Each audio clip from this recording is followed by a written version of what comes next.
Retomando o depoimento, nós estávamos falando sobre a tal da República Sindical dentro da Petrobras. Então houve uma série de indicações de cargos de segundo escalão, de ex-sindicalistas, mas não só na Petrobras. Isso valeu para o Banco do Brasil, valeu para a Eletrobras, quer dizer, havia houve essa preenchimento de cargos, mas não que tenham caracterizado, isso foi muito usado pela imprensa, o aparelhamento, quer dizer, isso fazia parte porque os sindicatos eram o esteio, né, base de apoio política e alguns dirigentes sindicais tinham cargos políticos, eram deputados, então indicavam, né, o Santa Rosa foi pela indicação do pessoal de São Paulo, né. O Diego eu lembrei o nome, Diego foi chefe de gabinete do Dutra, Diego Hernandes. E depois foi durante vários anos, com o Gabriele foi gerente de recursos humanos, que é um cargo importante, né?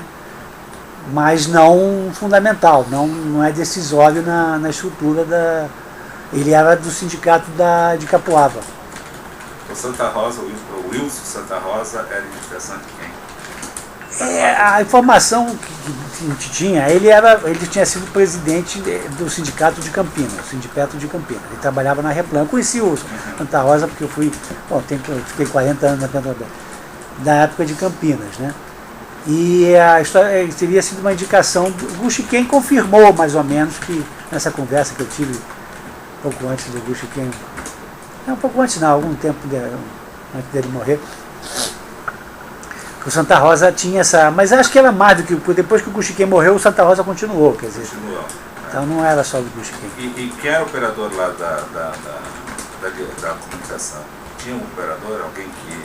Não sei. Sabe dizer? Não sei. Mas a comunicação participava também desse esquema de arrecadação. Ah, sim. Não só participava, tem uma característica aí até mais, não é só a questão de arrecadação, é a questão do direcionamento do patrocínio. Tá? Uma das coisas que o Santa Rosa fez, isso politicamente é muito importante, independente da arrecadação de recursos, era patrocínio de festas no Nordeste. A Petrobras passou a patrocinar tudo quanto é festa de São João, lá, isso no Nordeste é muito forte. Né? Isso ela não é uma verba tão grande, mas tem um efeito multiplicador muito grande, né? Então, esse direcionamento de patrocínio politicamente é muito importante. Quem pediu esse... Não, isso não pediu, isso foi decisões lá que eles tomam, que a área de comunicação tomava, né? Tá, mas passava pela diretoria isso, né? Passava, mas era o que eu falei, era um segmento à parte. Era uma diretoria, na verdade, que os outros diretores pouco opinavam. Pouco opinávamos sobre a gestão da área de comunicação. Isso é um motivo específico? O motivo que a gente sabia que havia uma preocupação de usar essa questão de comunicação também nesse sentido político, ou seja, usar o patrocínio político, porque a Petrobras tem, como eu falei, tem uma verba enorme de comunicação. Qual era a verba comparada com os diretores? Não, muito menor. Porque a área de comunicação não compra equipamento. Mas comparado com a sua? Não, bem menor. Mas repara que patrocinar uma festa de São João custa R$500 mil. Né? Mas tem um efeito multiplicador, um efeito político enorme. E por aí vai, patrocinar uma equipe de handball no interior de São Paulo também. Então, essa verba, e a Petrobras patrocina teatro, patrocina cinema, quer dizer, isso tudo tem tem a formação de opinião, formadores de opinião, o meio artístico é muito sensível à questão de patrocínio, né? Me diga uma coisa, esses patrocínios todos pela Petrobras tinham incentivos fiscais, obviamente, né? A parte da Lei Rouanet, sim, outros não. Rouanet, né? E não patrocinou tanto que tinha créditos para anos e anos e anos, o senhor... Foi levado isso para a diretoria executiva? Não é nada que chamasse atenção assim, de números assustadores de crédito para anos e anos. Porque era, o que o Santa Rosa apresentava eram programas de patrocínio.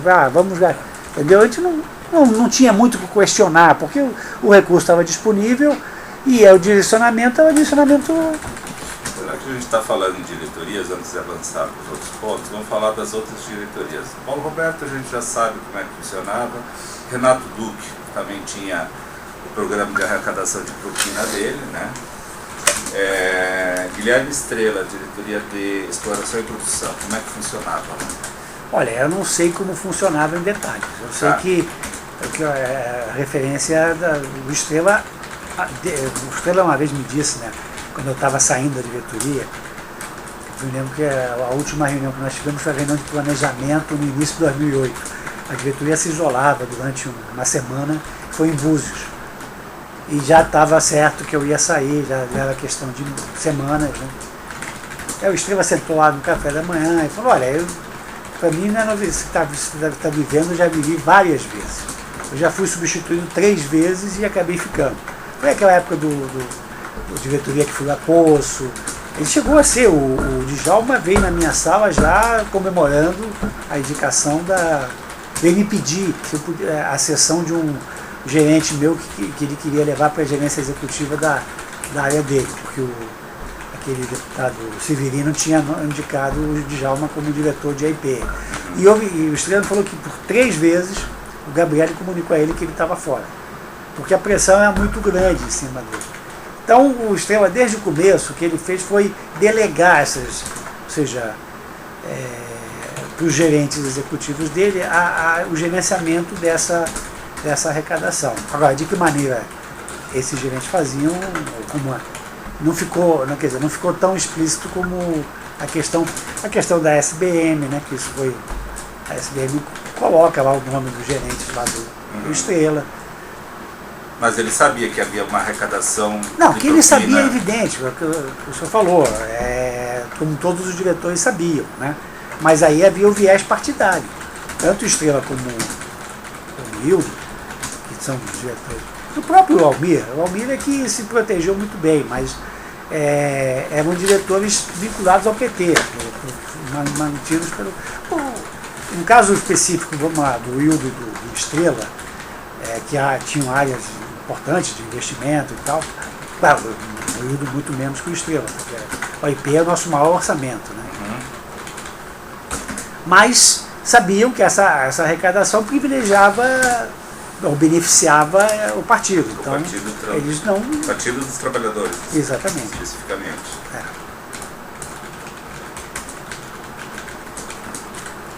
E tanto no caso do Hildo quanto no caso do Estrela, que fazia a parte operacional da arrecadação da propina, então eram os gerentes executivos. No caso do Hildo, era um terreno, era meio difuso. Falavam no irmão do Hildo, que era político, era prefeito no interior da Bahia, mas eu nunca soube direito como é que o Hildo operava. Porque o Hildo trocou várias vezes de gerente. O Hildo teve uma administração muito instável, devido à pressão enorme que Dilma exercia em cima dele, né? A Dilma nunca se conformou com o Hildo ter sido indicado diretor, porque ela não gostava pessoalmente do Hildo, era um desafeto dela, né? Então, ele trocou várias vezes de gerentes e tal, então eu não sei dizer como é. O Estrela não, o Estrela manteve os mesmos gerentes do começo ao fim, mas o Hildo trocou várias vezes de gerente, e saiu mais cedo, o Hildo saiu em 2007. Óleo e gás.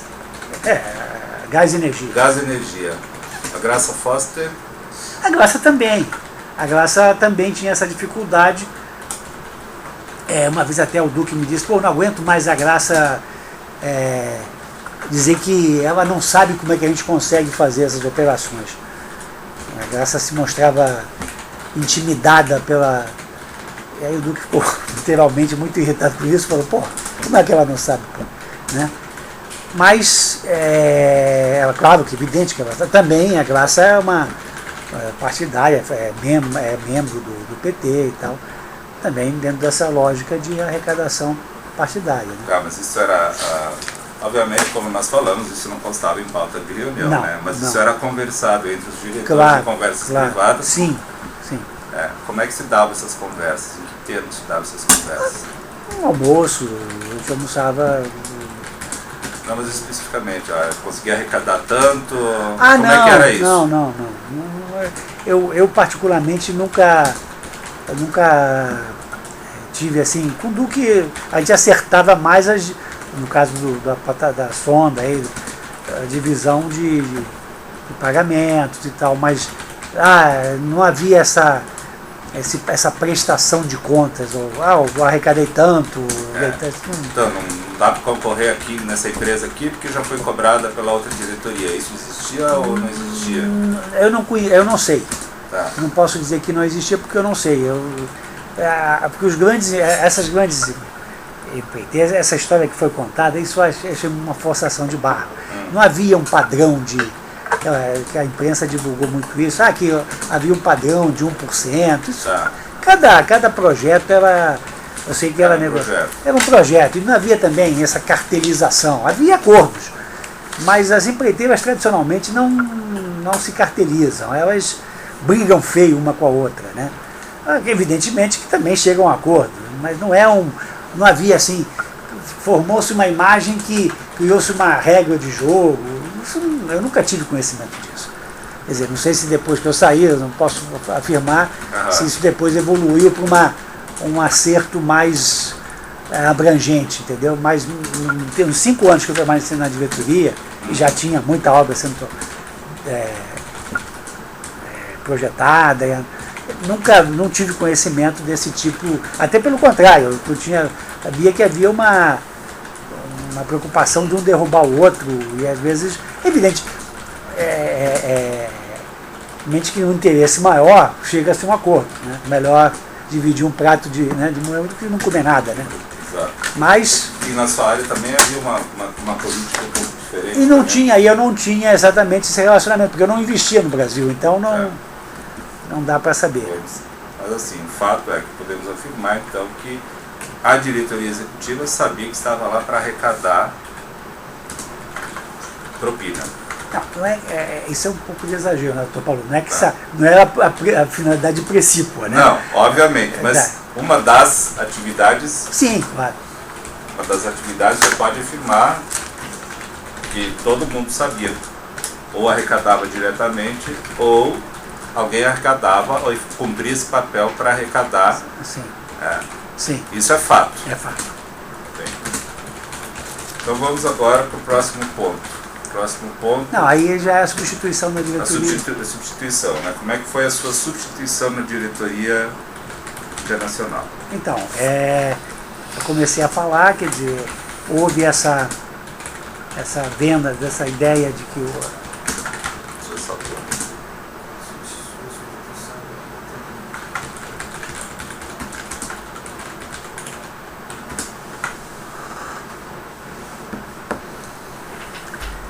que a diretoria internacional tinha uma arrecadação sem controle, ou melhor dizendo, os investimentos, o orçamento não tinha controle, o que era totalmente inverídico, mas a ideia era muito, quer dizer, caiu muito bem no meio dessa bancada do PMDB e que se uniu usando como instrumento de pressão a manutenção da CPMF.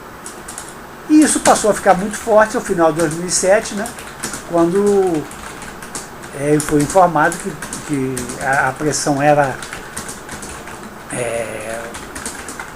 quer dizer, os deputados se revezavam na pressão individual em cima do presidente Lula, né? Aí eu comecei a fazer os contatos, a mexer, né? E nessa época o PMDB do Senado estava enfraquecido, né?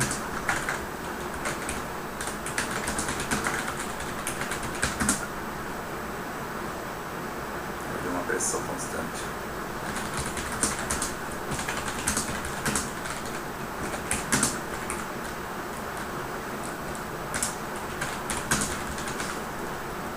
Como é que está o tamanho da página para eu conseguir acompanhar?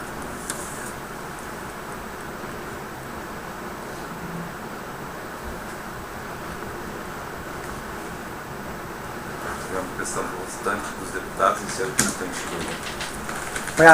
Para a indicação do novo diretor internacional. E o instrumento era apoiar a manutenção do CPMF. Isso de fato foi feito. Então. E o Lula cedeu a essa pressão. Eu confirmo, quer dizer, eu mantive contato com uma série de deputados, de senadores, onde me foi dito que não havia uma Nada contra mim pessoalmente, desde que eu garantisse, quer dizer, eu poderia continuar no cargo desde que eu me comprometesse a pagar uma prestação, uma contribuição mensal. Isso foi um emissário dessa turma. Qual foi o emissário? Não foi um deputado, foi um emissário que eu não me lembro o nome, foi no escritório do Wilson Quintela, que tinha, junto, estava até o Fernando Baiano, estava junto comigo nesse dia, e que falou claramente que se eu, desculpe, estou confundindo, esses foram dois emissários. Esse veio dizer que, nessa reunião do Wilson Quintela, na sala que era em frente à Petrobras, onde estava o Fernando Baiano, que fez o desenho de um ringue de boxe e falou: esse ringue é nosso e nós vamos colocar o nosso lutador, nosso campeão. Pode ser o senhor, depende de um acerto. Foi quando o Bulay, o Fernando acionou o Bulay, e o Bulay marcou um encontro com o Michel Temer, que era presidente da Câmara, em São Paulo, para ver se havia possibilidade de reverter essa situação. E o presidente Temer falou que, olha, ele tinha as melhores referências a meu respeito, mas que ele tinha que atender ao pleito da bancada. Ele não podia contrariar um pleito da bancada. A questão da prestação mensal me foi trazida por um deputado de Minas, um veterano deputado de Minas, trazido por um empreiteiro da RG chamado Rodolfo, uma empresa pequena assim, média de Minas, que eu conhecia, que trouxe esse deputado, o Vicente, agora não me lembro sobre o nome dele, já deputado de vários mandatos, né? Que deu a entender que para eles não havia problema nenhum, deu que eu continuasse, desde que, mas isso não foi diretamente que me falou, quem me falou foi o Rodolfo, o empresário, o empreiteiro. O deputado dizia: para ele, se você se comprometer a garantir $700 mil por mês, eles se empenham na manutenção do seu nome. O senhor se comprometeu? Não, eu falei para ele: Rodolfo, não, nós podemos te apoiar, a gente faz, esquece. Nunca fiz isso, não vai ser agora. Nisso aí não dá para trabalhar. É muito alto o valor? Muito alto e ninguém trabalha desse jeito. Nenhum diretor trabalhava com... Podia ser com quantias até maiores, mas não assim com regularidade. Um aluguel.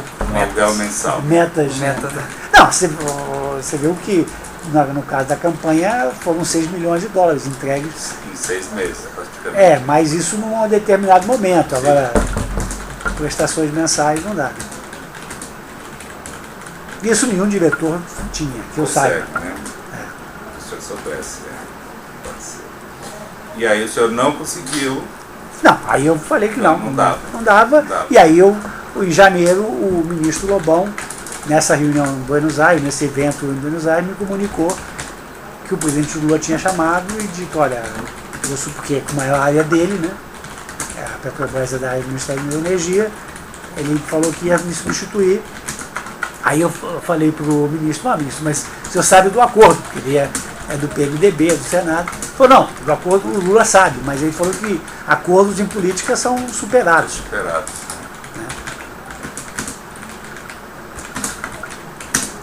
Então depois a gente afirmou ao ministro Lobão sobre o acordo político com o PMDB do Senado.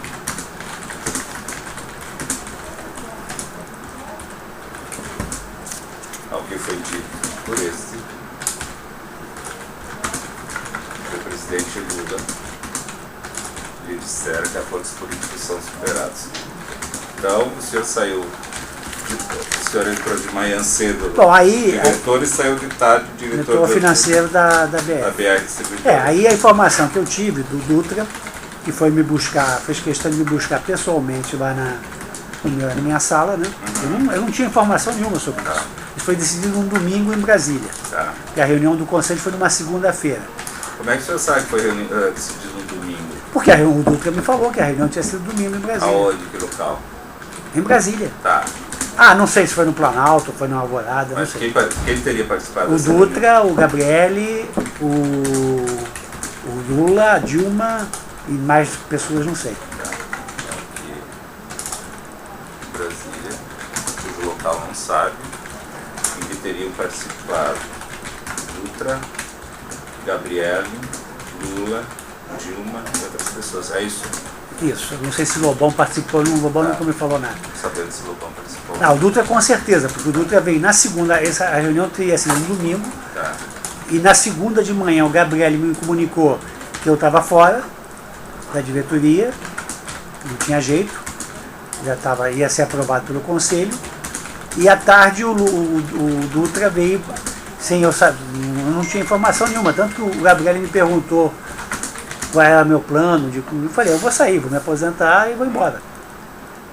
E o Gabriel falou, você não quer ir para Londres, não sei o quê, você gosta? Eu falei, olha, a minha primeira intenção O Gabriel ofereceu para o senhor Londres.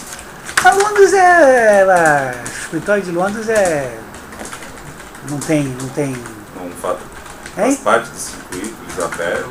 Não, é aquele cargo de nem assistente, você ficar lá, entendeu? Não era. Não, e eu já estava cansado, quer dizer, porque e aí eu tinha outros planos, eu estava com plano de sair, havia demanda de trabalho, quer dizer, teria como continuar trabalhando fora, como o Paulo fez e tal, o próprio Dutra. Mas à tarde, para minha surpresa, depois do almoço, o Zé Eduardo Dutra, né, que nessa época era presidente da BR, veio me chamar e falou, vambora. Entrou na minha sala, o Dutra quase não falava, era muito tímido.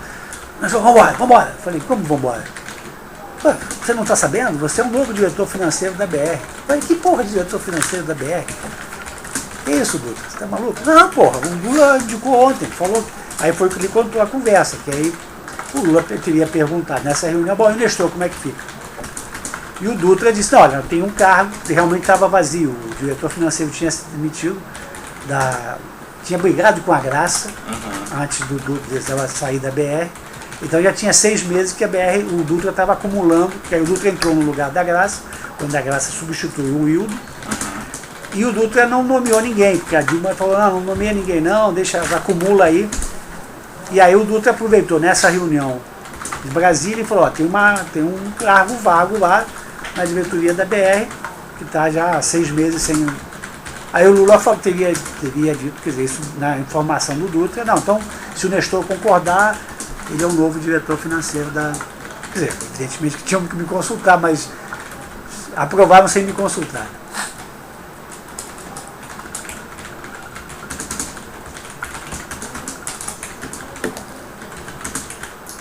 Oferecido, na verdade, né? Ofereceu para o senhor o cargo, né? Não, ele não ofereceu. Ele veio me comunicar, vai mais do que isso. O Dutra. Ele veio me comunicar que ele veio na minha sala para me buscar, para me levar já, ele queria me levar para a BR. Porque a BR é outro prédio, a BR era do Maracanã nessa época. Então o Dutra informou que o Lula disse, se ele quiser o cargo. Sim, claro, a não sei que eu não quisesse dar, não quero ser de jeito nenhum, evidente, mas o conselho já aprovou meu nome sem ter me consultado, quer dizer. E aí entra a questão que isso não foi dito pelo Dutra, mas foi comentado, pessoas, que isso seria um reconhecimento, quer dizer, por que o Lula mandou me colocar como diretor financeiro em retribuição à liquidação da dívida que eu consegui em 2006 quer dizer, 2006, 2007, né, com a liquidação da dívida com a Chaim, através do contrato de operação da Vitória 10.000. Vou tentar ver se o senhor recorda. Quem falou isso? Não me lembro.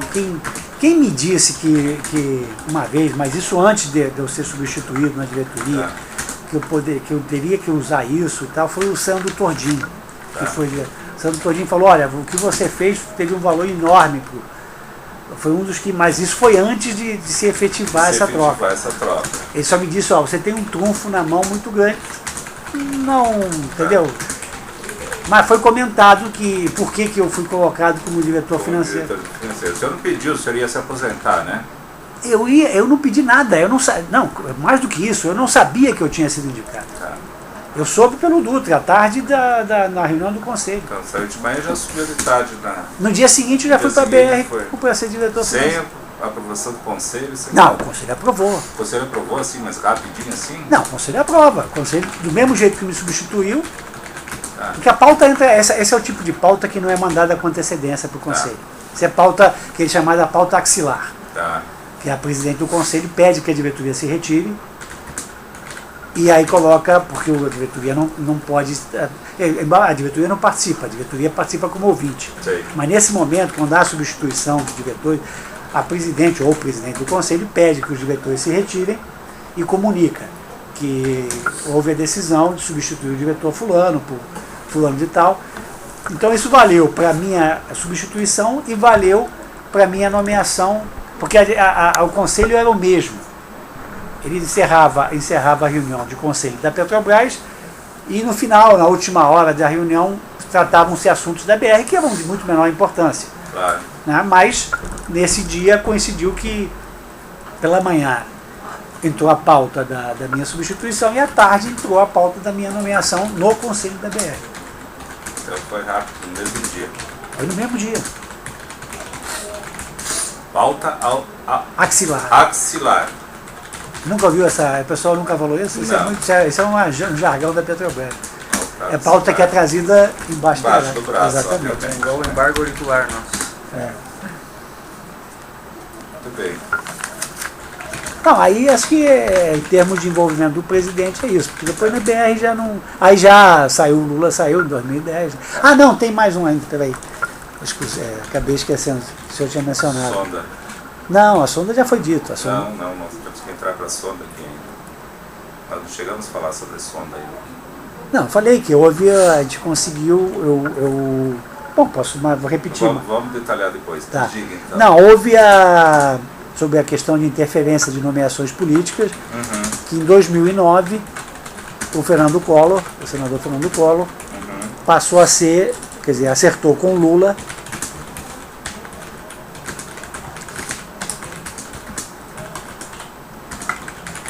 a indicação do novo presidente Lima. Essa foi uma indicação compartilhada. Isso foi em julho de 2009, mais ou menos. Lima Neto, que saiu há pouco da BR. E de 2 diretores. O diretor de serviço, o Zones, que entrou o diretor Zones, e o diretor Sanches. Esses 2 diretores, o presidente Lima, o Zones e o Sanches. Sendo que o Zones e o Sanches foram indicação 100% do Collor. E o Lima foi compartilhado com o Lobão. Tá. Então Lima é Lobão e Collor.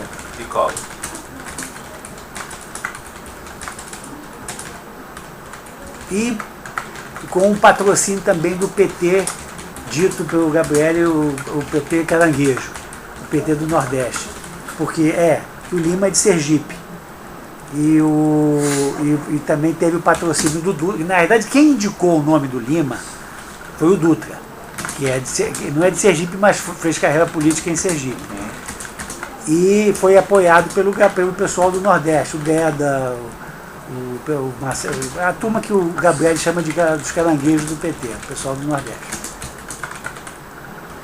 Mas, formalmente, o grande apoio, quer dizer, o patrocínio era Collor e Lobão.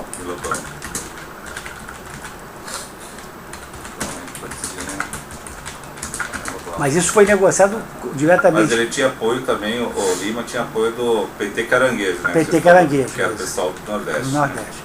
Mas isso foi negociado dentro do que você falou do presidente Lula, isso foi diretamente negociado pelo Collor com o Lula. O Lula é que levou para o Collor a questão desse compartilhamento do Lima.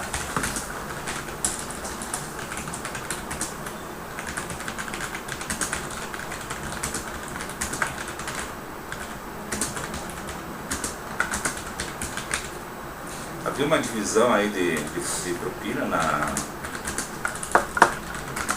BR? Não, o Collor é o grande arrecadador, né? Tá. Mas havia arrecadação do... Mas é que a BR não tem uma arrecadação. Sim. Como isso está lá no meu depoimento, quer dizer, os projetos onde houve arrecadação foram foram a construção de novas bases e a questão do contrato da BTG, da venda de postos na BTG e do Santiago lá em São Paulo. Mas o principal arrecadador, como a área dos zones é a área... Bom, o Zone saiu, já depois também porque se indispôs lá com o Collor, entrou outro diretor também indicado pelo Collor. Porque essa diretoria, essas duas diretorias eram do feudo do Collor, né? Mas o grande arrecadador das propinas era o Fernando Collor, foi o Fernando Collor. Tá. Mas assim, como a indicação foi compartilhada, a pergunta é, a arrecadação também era compartilhada? O senhor sabia disso? Eu não sei se havia compartilhamento aí com o Lima, não sei dizer. Tá. Em relação eu sei do Collor. Tá. Collor, com certeza, né? Muito bem. Vamos voltar então para a sonda. Pois não. A sonda. Eu gostaria de um detalhamento um pouquinho maior. Claro que nós conhecemos, o senhor já prestou depoimento lá na Justiça Federal, eu não li o seu depoimento na Justiça Federal, isso eu vou até depois pedir emprestado esse depoimento para ajudar aqui no procedimento. Acho que você que estava comigo, não é? Estava lá. Você estava lá. Mas eu vou pedir